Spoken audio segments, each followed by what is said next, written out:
Да зачем? Все, давайте начнем. Ну, он начинает трансляцию. Пусть только Всё. кто-то Зачем? голос хоть один услышит. Уважаемые коллеги, добрый день. Меня зовут Жук Надежда Алексеевна. Я являюсь председателем жюри регионального этапа Всероссийской олимпиады по химии. Вот. Здесь же присутствуют другие члены жюри. Это Сталюгин Валерий Васильевич и Тулаева Людмила Анатольевна. Вот, уважаемые коллеги, мы готовы сейчас рассмотреть какие-то ваши вопросы к нам, как членам жюри, какие-то, может быть, спорные моменты. Вот. Кроме того, мы располагаем, соответственно, итогами вот, проведенной олимпиады, то есть результатов, которые вы представили. Общую разбаловку по классам, тоже она у нас присутствует. Ну и, кроме того, может быть, будут какие-то вот вопросы, замечания, пожелания. Вот мы все готовы, соответственно, отреагировать. Но время нам организаторы отвели в эфире, это час-полтора. То есть это время свободного общения. Пожалуйста, отзывайтесь.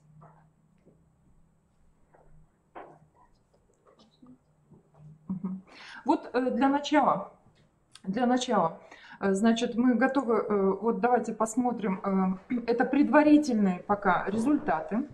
Предварительные результаты – это протокола, соответственно, проверки вот работ участников, соответственно, регионального этапа Всероссийской олимпиады школьников по химии среди 9 класса. Вот. На самом деле в 9 классе 3 участника. Вот, посмотрите, соответственно, шифры участников, ФИО. Вот. Места, они совершенно предварительные, то есть на них пока не стоит обращать внимание, мы их расставили просто по количеству баллов. Таким образом, вы можете найти свою фамилию и оценить, соответственно, посмотреть, сколько баллов, за какие задачи и какое место вы занимаете вот в рейтинге школьников, вот именно девятиклассников. Вот. Ну, тот же самый, давайте мы покажем вам за 10 класс. Тоже вот посмотрите, 7 участников вот, регионального этапа олимпиады. Вы видите, что участники представлены, это и физмат-лицей-интернат, вот. То есть это Сыктывкарцы, Воркута, Инта, Ухта. Вот. Общее количество баллов, посмотрите, расставлен теоретический, экспериментальный тур, сумма баллов, соответственно, за теорию и эксперимент. И, опять же, предварительные места здесь показаны. То есть, надо сказать, что вот пока первое у нас участник Смирнов Максим Сергеевич, вот он, соответственно, учится в физмат-лицее-интернате. У него общее количество примерно 121,7 баллов вот на сегодняшний день. Ну, выдающийся такой результат, надо сказать, среди наших участников. Вот. Ну и по количеству баллов он занимает лидирующее положение. Так, это что касалось 10 класса. Ну, напоминаю, что проверяли мы здесь 5 задач из 6. Вот. Но поскольку у всех участников обязательно есть одна, как-то так получилось, одна нерешенная задача, то, собственно говоря, мы суммировали общее количество баллов. Так, ну и посмотрите, 11 класс, результаты, соответственно, проверки работы 11 класса участников олимпиады. Вот. Ну, соответственно, лидирует учащийся с физмат-лицея-интерната. Это Вещицкий Глеб Алексеевич. Вот, у него 125,25 баллов. Вот. И Макарова Варвара Даниловна. Второе место по баллам она занимает. У нее чуть меньше 120 баллов. Вот. И третье место. Ну, это даже не место, опять же говорю, это предварительные, собственно говоря, рейтинг результатов вот учащихся, да, то есть это у Давыдова Михаила Александровича из Ухты.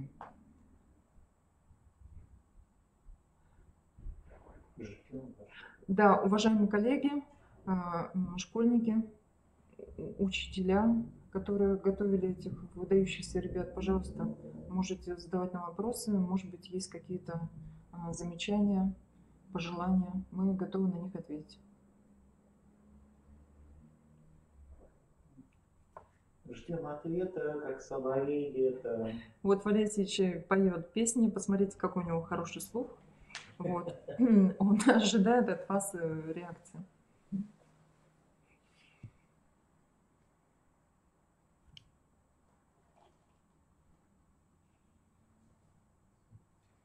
Пошли в сауну.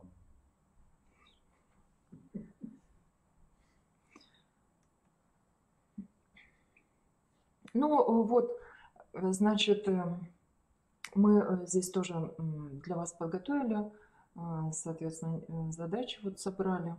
Это задание сейчас теоретического тура, 9 класс, 6 задач. Вот это первая задача, соответственно,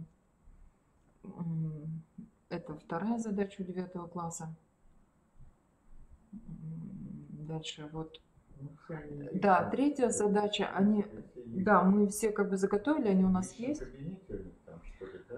Ну, да, организаторы сказали, что вот все задания и решения, вот, они, собственно говоря, у вас в личных кабинетах сейчас представлены. Вот. Ну, то есть это вот 4, 5, да, и 6 задач. Вот, 6-я задача.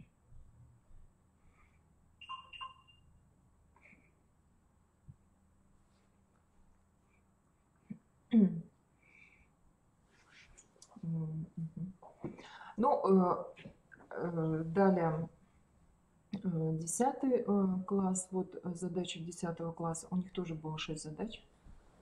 6 задач. Ну, понятно, что одна из задач, может быть, не решена. То есть организаторы нам позволяют это сделать.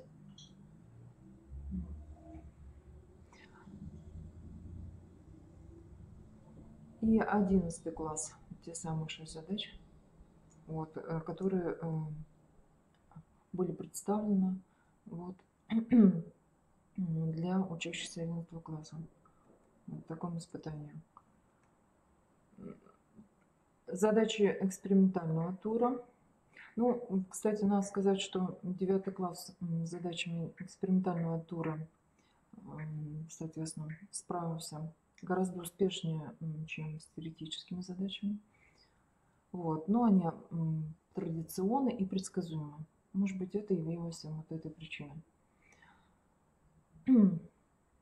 Надо сказать, что 2 девушки, участницы, соответственно, вот Олимпиады, они практически смогли выполнить задание экспериментального тура на балл, близкий к максимальному. Вот.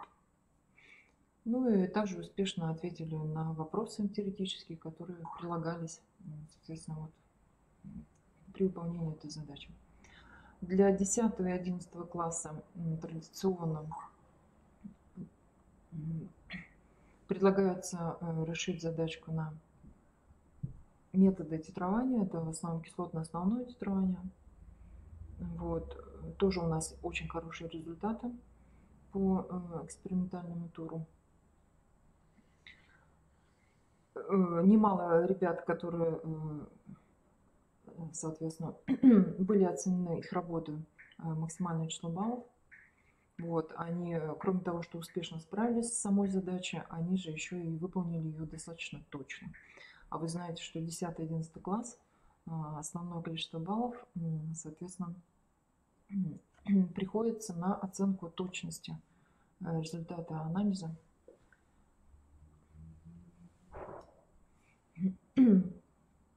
Так, вот это.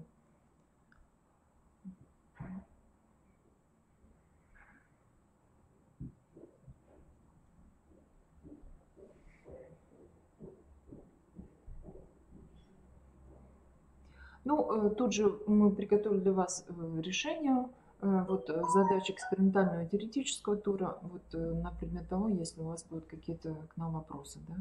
Вот это у нас, соответственно, решение 9 класса. Это вот те реакции, которые вы должны были экспериментальный тур привести, и которые, собственно говоря, оценивались по 1 баллу. Да?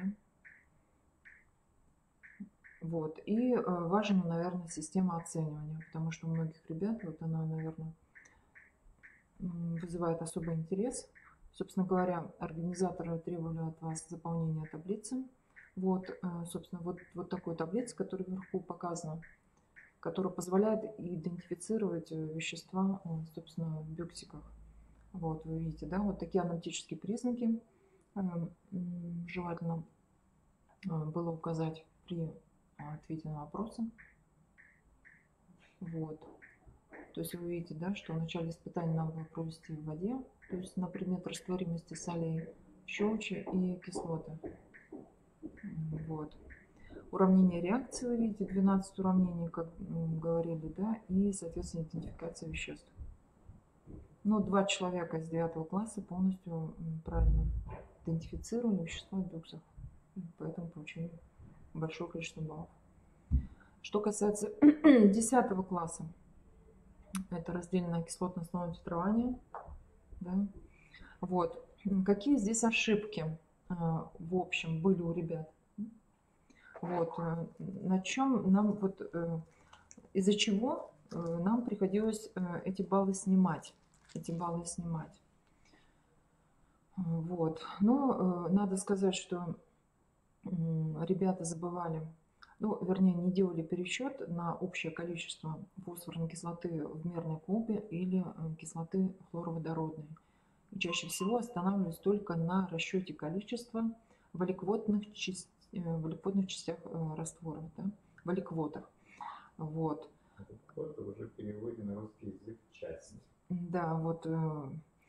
Поэтому, надо сказать, что мы сильно ребят за это не судили. Вот, потому что мы проверяли все расчеты от начала до конца.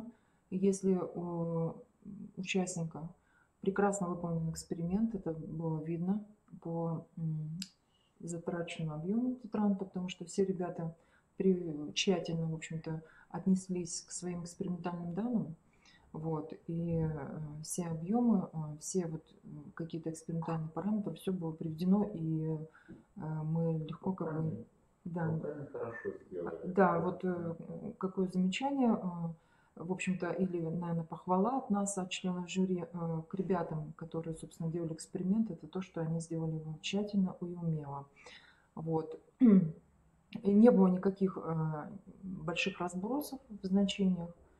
Вот. Та точность, которую требовали организаторы, соответственно, это 0,1 мл, да, у многих это было соблюдено. Даже некоторые ребята подстраховались и вместо 3 значений, да, оттитровали 5, даже больше раз. Вот. Ну и какие здесь ошибки у 10 класса, за что нам приходилось снимать баллы? Во-первых, опять же говорю, это расчет количества только в ликвидной части раствора H-хлора и фосфорной кислоты. И, собственно говоря, всего лишь эта недоделка сдвинула ребят как-то положенного призового места, да. Вот. Несколько таких работ, где не был проведен расчет. Потом кто-то спутался с концентрацией натрия OH. Вот. И, собственно говоря, тоже не те данные поставили. Точность здесь, конечно, вы видите, да, количество абсолютно, соответственно, погрешность измерения количества хлороводородной кислоты в мерной кубе. Вот здесь дана таблица. И показывает, соответственно, разбаловку за точность проведенного эксперимента. Вот. И 15 баллов, соответственно, получали те ребята, а у нас они есть, у которых результат которых отличался от истинного, да, всего на 2 десятитысячные моль. Вот. Ну и дальше уже по нисходящей. Установление природы кислот. Ну, тут на самом деле не было проблем. Ребята правильно все справились. И основной идеей была разность объемов титранта, то есть гидроксида натрия, затраченного при титровании аликвотной части кислот с фенофталином и метиловым оранжевым. Вот. И уравнение реакции тоже здесь все ребята писали, в общем-то, и тоже проблем здесь не было. 11 класс. 11 класс. Ну, в общем-то, тоже больших затруднений не вызвало решение этой задачи.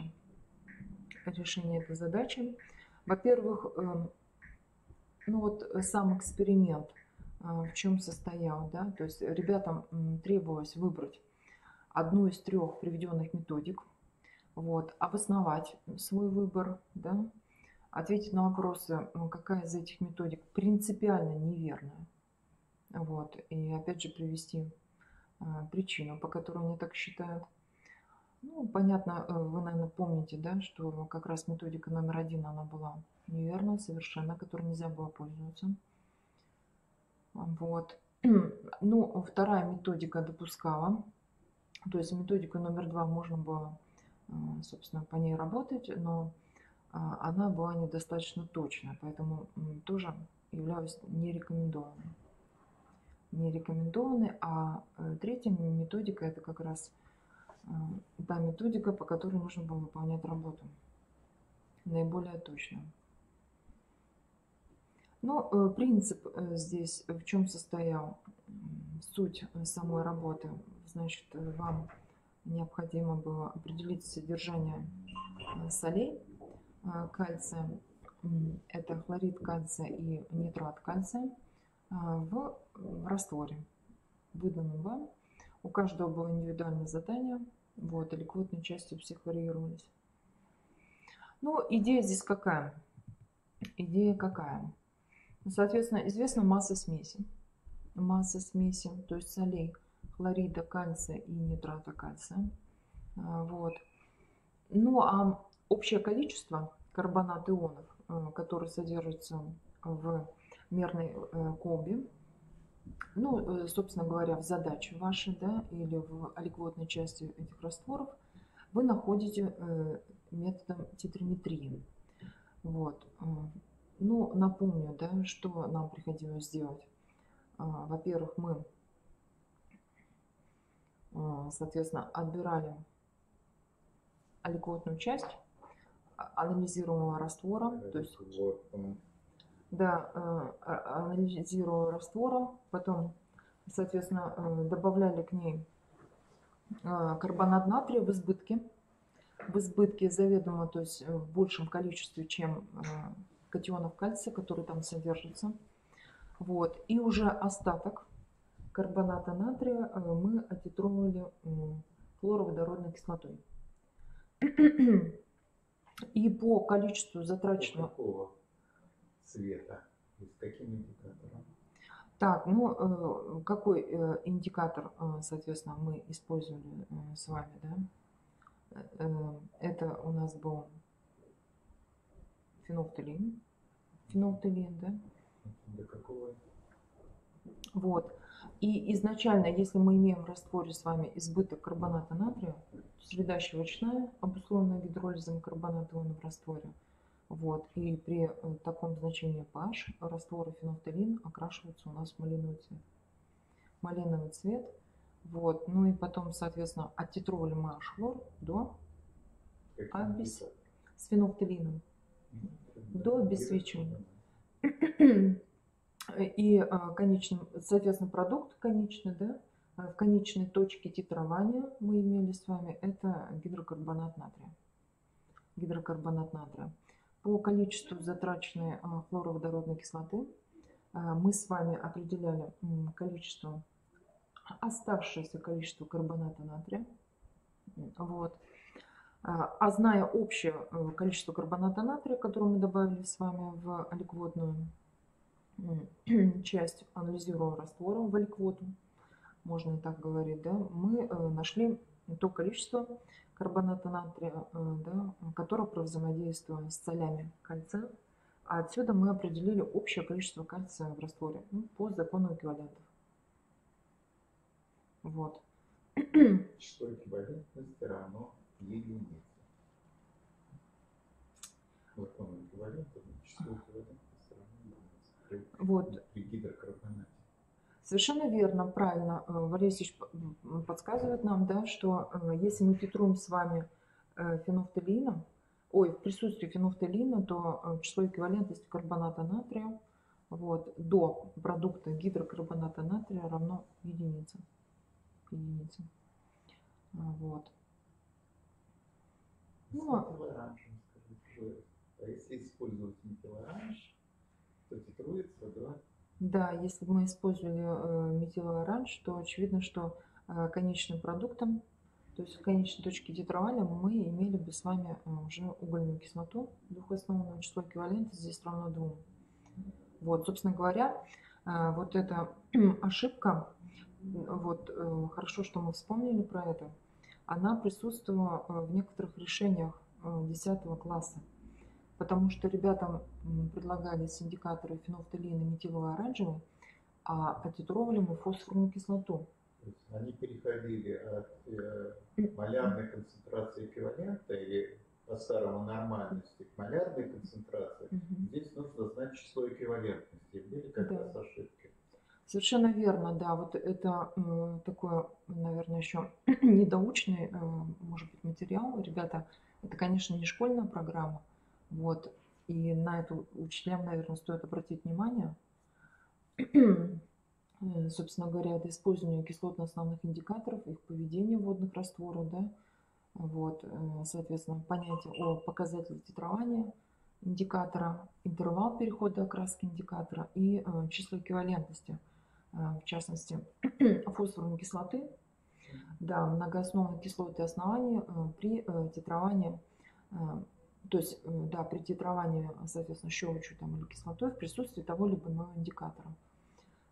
Напомню, что если мы титруем с вами фосфорную кислоту в присутствии метилово-оранжевого щелочью, то продуктом в конечной точке титрования должен быть дигидрофосфат натрия. То есть среда кислая, это как раз среда, то значение pH, близкое к показателю титрования метилооранжевого. И поэтому число эквивалентности Z должно быть равно единице.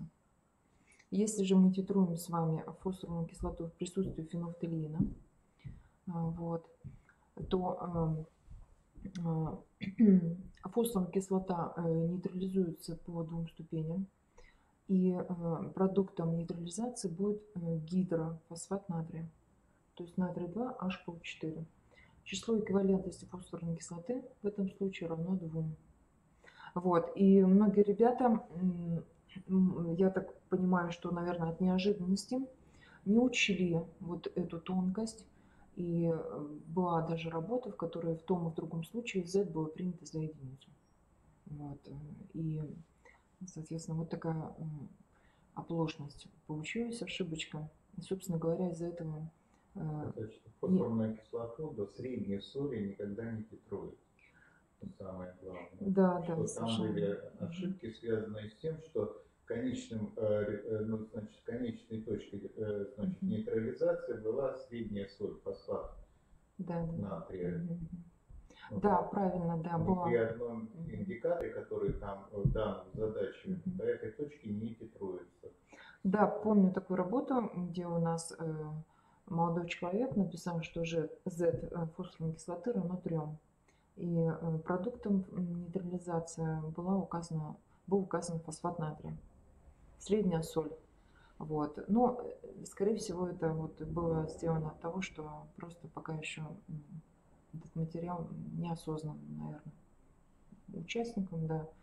И здесь, наверное, надо вот обратить внимание, опять же говорю, при подготовке к такого уровня, соответственно, испытания. Спрашиваю, вопросы есть? Да, задавайте вопросы. Но судя по вот нашему экрану, вот, обратной связи, У матросов нет У вопросов. матросов нет вопросов, и более того, матросы пока не присоединились к нашему общению, Разговор. к нашему разговору. Вот. Ну, наверное, в этом тоже есть положительный момент. Это значит, что все ребята удовлетворены. Мы считаем, что это просто положительная оценка нашей работы. То, что мы, согласно инструкции, сделали, Да. значит, надо сказать, что согласно правилам проведения, значит, по окончании экспериментального тура можно было, мы разрешили проводить, что там, просмотр своих решений. Да, у нас Это не это противоречит требованиям, значит, условий центральная проведения. предметная Да. комиссия. Поэтому вопросов там практически все какие-то вопросы мы решили. Ну да, правильно, мы вопросы решали В уже. очном, не в заочном, а в очном порядке. Да, в очном порядке, именно во второй день проведения Олимпиады, потому что ребята, надо сказать, что проявили активный интерес, участие вот в этой работе. И, конечно, они, наверное, перед тем, как поехать домой, конечно, хотели убедиться и узнать какой-то результат. Вот. Всё. Да нет. Ну вот, да, мы пока ждем, да? А? У вас еще есть что сказать? Если у нас что сказать? Ну, вот, да, у нас здесь мы на самом деле, да, в общем-то, решения очень подробные, да, соответственно, центральная предметная комиссия, вот, методическая комиссия, она вот показала, продемонстрировала. Ну, там есть кое-какие Опечатки, да, мы тоже быть, обнаружили. что Мгм. если вы Мгм. найдете эти отпечатки, значит молодцы. Не найдете, значит не надо. Ну, кстати говоря, вот в этой задаче вот они видны, эти опечатки. Там в разбаловке, там Для этой кое-где задачи. неправильно не поставлены коэффициенты в уравнении реакции. Ну вот обратите внимание, вы видите, что гидросульфида натрия, да, осталось 0,6 моль.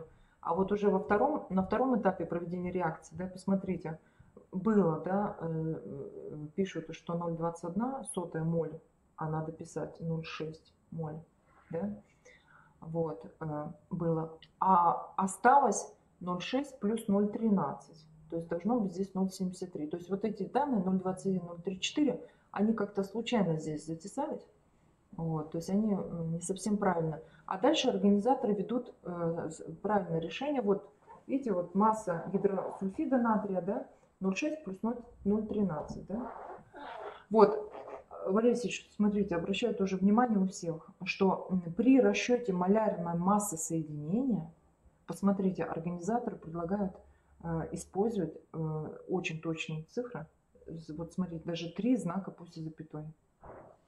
Очевидно, это вот какое-то такое жесткое требование новое, которому надо всегда следовать. Обычно берутся целые численные значения, кроме хлора, по-моему. Да. Хлор 35,5 в обязательном порядке, остальные все берут целочисленные значения. Но мы, кстати, не снижали оценки, если вы брали целочисленные значения. Совершенно верно, да. Мы, да, на самом деле следовали вот всем решениям, и если даже был такой случай, вот как раз в 9 классе, когда девушка рассчитала ответ, но он у нее не сходился вот с тем ответом, с численным значением, которое предлагали организаторы. И тогда мы просто взяли и на калькуляторе тоже все сами пересчитали. И оказалось, что у нее просто вот за счет, наверное, того, что округление, да, каких-то промежуточных результатов, да, на самом деле потом ответ сошелся, то есть принципиально он был правильный. Ну вот, можно что рекомендовать, что, как правило, все составители задач решают или составляют задачи через количество вещества. Да, значит, да, правильно. Эти цифры обычно всегда очень красивые. То есть они, это может быть подсказкой. какой-то раз, да? Это своего рода подсказка, Да. то, что вы правильно рассуждаете. Мгм. Потому что потом массы, объемы могут быть там с какими-то там Да. долями, там и некрасивые цифры. А количество вещества всегда, как правило, это очень Да, точно точное значение. делящиеся полученные эти результаты. 0,1, 0,2, 0,32, 0. Ну, то есть вот очень они делятся практически там Мгм. красиво, без остатка, что называется. Да, совершенно верно. На это следует обращать внимание. И вот эта задачка как раз вот живой пример того, что вот вам Валерий Васильевич подсказывает, потому что здесь была дана масса сухого остатка. И если бы мы пересчитали на количество, то есть оказалось, что это масса оксида алюминия, вот, пересчитали бы потом на количество гидроксида алюминия, получили бы 0,07 моль. Вот. И если уже посмотрите в, собственно говоря, второй этап, то есть проведения химической реакции, то увидите, это как раз остается количество гидроксида алюминия. 0,7. Это была своего рода подсказка того, что вы правильно ведете решение задачи, да, и вот так вот все сошлось. На это обращать внимание. Да. Ну и вот здесь тоже вот та самая опечатка, о которой мы говорим, здесь расчет немножко массовой доли гидросульфида натрия. Вот, потому что организаторы подставили совершенно другую цифру, это 40,88, а по идее это должна быть цифра 40,93. Ну, это вот, наверное, разночтения возникли в связи с тем, что кто-то посчитал с округленными относительными атомными массами, а кто-то вот с точными, поэтому вот так. Ну вот обычно вот и пользуются той таблицей Менделеева, которая прилагается к задачам. Да, вот такие. Ну и тоже интересная задача была вот на массу пластин, ну то есть здесь была цепочка химических превращений, нужно было определить, что это за металл X. Вот.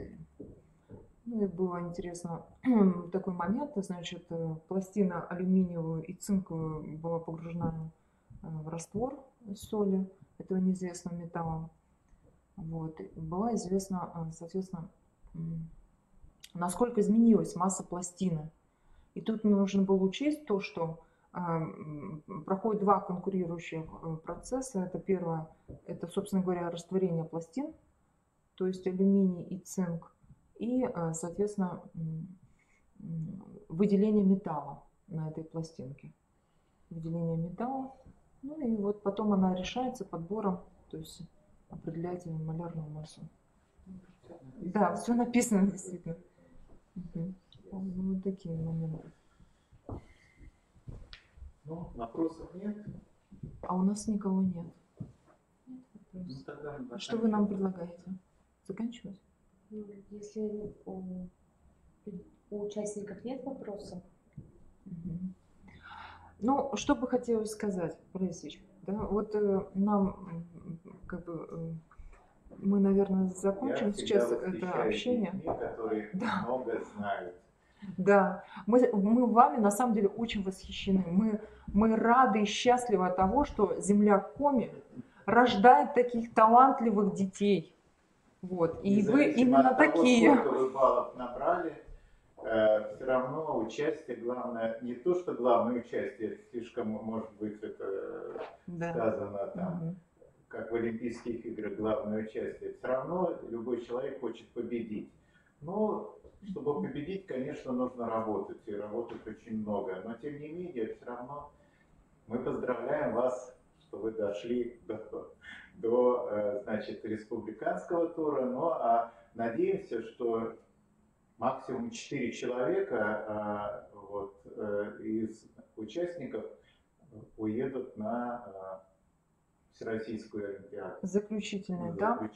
Тур. Очень надеемся. Обязательно выиграют, привезут победы, да, или, по крайней мере, этого, быть призером вот такой Олимпиады. Ну, во-первых, это и престижно, и вы, собственно говоря, лицо республики нашей. Мы, как преподаватели университета, хотим, чтобы хотя бы часть из тех кто принял участие, пришли к нам учиться. Мы не самые плохие преподаватели, уверяю вас. Конечно, у нас есть чем похвастаться.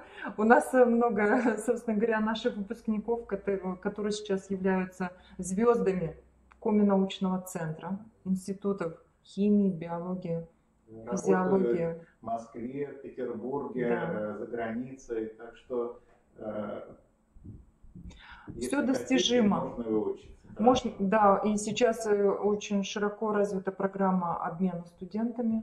Вот, то есть и магистратуру можно проходить в любом вузе России. Базой практики у нас являются все институты Академии наук. Там лаборатории очень продвинутые есть, на уровне лучших лабораторий России, поэтому если кто захочет, он там получит соответствующую квалификацию, значит, и образование.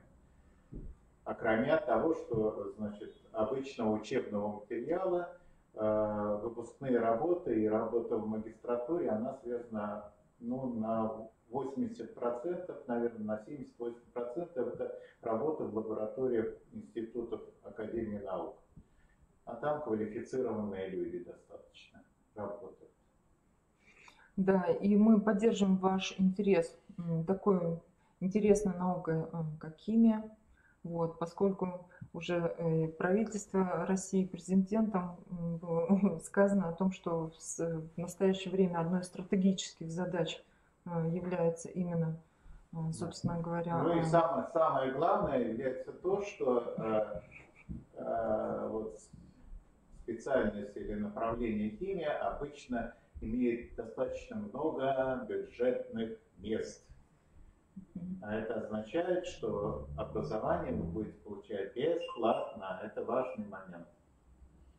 В отличие от гуманитарных, значит, специальностей, где количество бюджетных мест достаточно ограничено. На химии еще много их. Так что приходите. Ну вот видите, как много мы перечислили тех, собственно говоря, положительных моментов вообще вашей будущей профессиональной деятельности. Ждем вас как коллег, химиков.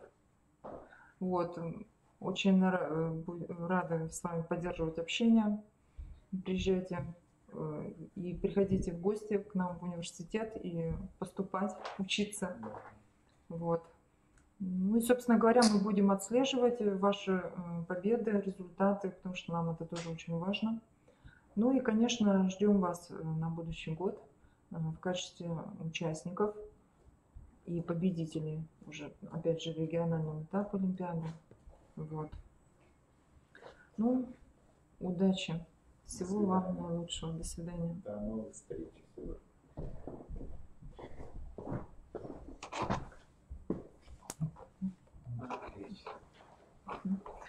Спасибо большое, что это выключили изображение. Я бы у меня была бы дрожь во всем. Ой, водичка есть. Валерьевичка здесь пить? Нет, От что там, того, вы что вас начали говорить, видят, и вы что ли? это... А? От того, что вас видят, что ли? От того, что я вижу себя.